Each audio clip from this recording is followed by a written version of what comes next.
We're getting ready to prep the rudder. We're going to use 60 grit sanding paper and our big badass Bosch to get it down to a nice smooth surface that's ready for barrier coat. While I was down there sanding my butt off, Joel got the cushy job up in the cockpit, taking apart the Edson steering pedestal. But right out the gate, he ran into some trouble. While the bolt came off okay, the wheel would not come off the shaft that it spins on, no matter what he tried. If any of you have an idea, please leave it in the comments below.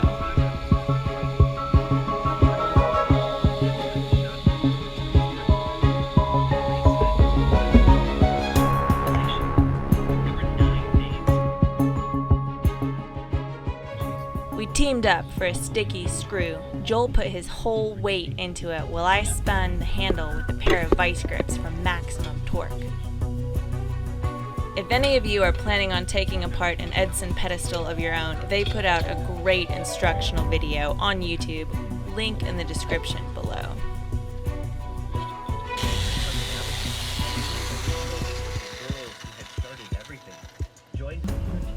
Once use the vice grip just to loosen these bolts down here. You could undo them with your hand.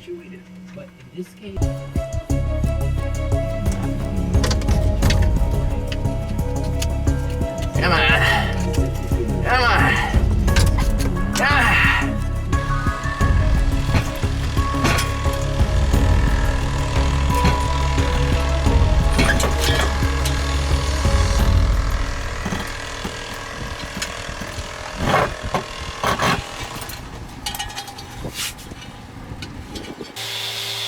You might be asking yourself, Joel, why did you just totally remove the steering pedestal? Well, we plan to cut off the top layer of fiberglass and re-core the cockpit. When we first bought the boat, this area right here, this was delaminating. See, I can pull it apart with my fingers. You might not be able to hear me very well. That's because Michael is still going to town on the rudder down below.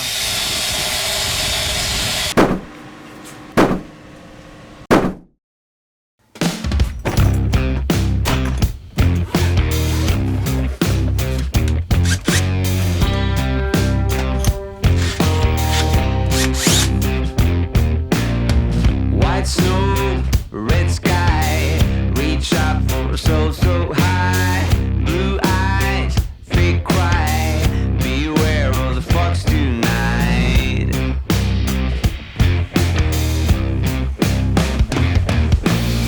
The cold feet, the dark rain, my blood in your frozen veins, dream high, no pain, run fast in broken chains. Why the heck did we just poke a hole in our rudder? Well, we were pretty curious about how wet it was going to be down in here with this foam. So one thing we thought was cool, or at least better than the alternative, was how thick this fiberglass plywood skin seems to be. My understanding was that most rudders have a fairly thin skin.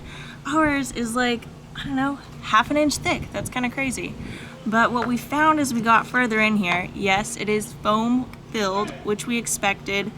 I know it's not a puddle of wet, soggy foam, but I mean, I put my finger in here and it definitely comes away glistening. So there's a fair amount of water inside. I'm hesitant to start drilling a bunch of holes, or even crazier, to cut a big square out of it and start digging foam out to check things. It is something that we believe we are going to want to do, but we're not sure how soon we really have to do that. We watched a couple of rudders being rebuilt, and the ones that were rebuilt were saturated with water. So when they drilled holes in, water came out very easily. I mean, it just gushed out, and they sprayed air in and it geysered out. We also read Don Casey's Complete Sailboats Maintenance Guide as to how you should proceed with rudders that might be wet. And they just recommend drilling holes with a 3/16 bit and about every 6 inches apart. And then you just dry it out. So we're going to use the 3/16 bit, and we're going to drill a couple of holes all the way through the rudder. And then we're really just looking to see if water actually drips out of the rudder. If we see water dripping out, then we have a problem. So there was barnacle buildup here, and when the rudder rotated, it seems to have worn a little hole here where the shaft goes into the rudder.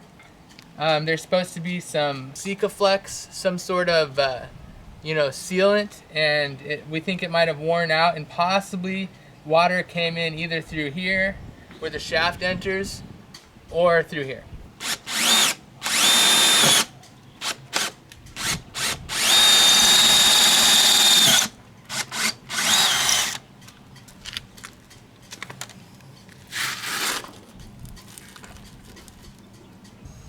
Now, since the rudder is always vertical, we're thinking if water was getting in consistently, it would have all settled down at the bottom of the rudder. So we're about to drill one kind of closer to the bottom and see what we got. So far, this seems dry. There's definitely no water coming out. So.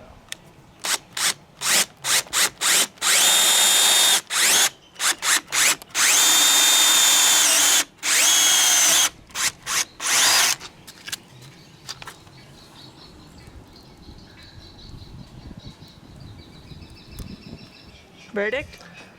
Verdict is it's almost solid fiberglass. It's so thick on the top and the bottom, I can see down in here just a little thin bit of foam, but the fiberglass, that was another thing I was going to mention. On the first hole we drilled, the fiberglass was laminated to the foam, so we learned that would be an issue. If it was really wet inside, the fiberglass would delaminate. But when Michael drilled this big hole, there was the section of plywood was bonded to it. She had to get a screwdriver and pluck it away. So it seems to be laminated to the foam inside. 2 holes we drilled all the way through, out the bottom, and the rudder's been sitting this way for days. Drilled one at the bottom. There's definitely not standing water or any excessive moisture going on here. This rudder packing nut is usually hooked to some sort of a fitting that's bolted to the hole with some, 5200, some heavy duty stuff. Here, all I had to do was really just wiggle this, just give it a little juice, and it comes off. It's one piece. This is just around something that's part of the hole here, and there you go, right out the bottom of the boat. There were a lot of individual components to our Edson steering system and radial wheel drive. Most of the components were salvageable. This, however, was not salvageable. This is going to be a cable that will be replaced. We'll be ordering a new one from Edson. The chain that went around the gear inside of the pedestal looks really, really good. I'm not sure if you're forced to get a new chain with the cable. If so, we'll be getting both. This backing plate is the link between the steering pedestal and the radial drive wheels that connect to the rudder shaft. The cables come down through here, through these pulleys, and then to the radial drive steering quadrants. And as you can see, this piece is pretty darn toasty. We're gonna order a new one of these from Edson. This is our nutty stuffing box. It's a weird design. We definitely know that we want to replace this fat, massive hose. You can see cracking here along the sides. So we're gonna wrench that off. The rest of it looks good. Now, normally this little stuffing nut here is separate, but if you look on the inside, it might be hard for you guys, but I can feel that this is just one long continuous tube all the way down to like halfway into this hose here. So it looks, this was just jammed over. I showed you down there about 3 inches tall part of the boat, and it was just hose clamped onto this, and our rudder shaft comes up through here. This looks good, like we can clean it, so at least we'll be replacing the hose. Welcome to the garage, otherwise known as the V-berth. So these are the rest of the components of the steering pedestal, and everything in here is actually salvageable. It's good. It's going to need a little elbow grease. Starting up here with the compass, when I was taking it apart, I started to take these screws off, and after getting 2 of them loose, water, or it was some sort of fluid, started oozing out of here. So I quickly tightened it. I don't see any air bubbles. I think we're okay. So yeah, this was not anything. This removes the actual glass ball and all the fluid inside, so that was no go. This is great, just a little elbow grease. This went to our GPS, so I just cut this down below the cockpit so we can go down there and splice this back together. I can run it exactly how it was. The wires were good. There's some screws in here, but this is fine. Now this is our little gear and throttle, and this has always been pretty sticky, pretty intense. So, and even now, yeah, it's pretty tight. So this was the throttle here. So when you were driving it, you'd be going this way, and this would be the throttle, and you'd be like, try to give it just a little, and then you'd, and so it was really hard. I started to get good at having the magic touch. Just, you know, you just got to kind of, it still feels the same, so that's great. So hopefully we can take this apart, lube that, and make these babies just nice and smooth. And, you know, the rest of it here, autopilot that was mounted, all this is muy bien. Here's most of the hardware in the cup here. These will just, you know, this was holding the pedestal to the cockpit floor. These look like they're in great shape. We'll clean those up. So, yeah, looking good. These are the tales of Boab.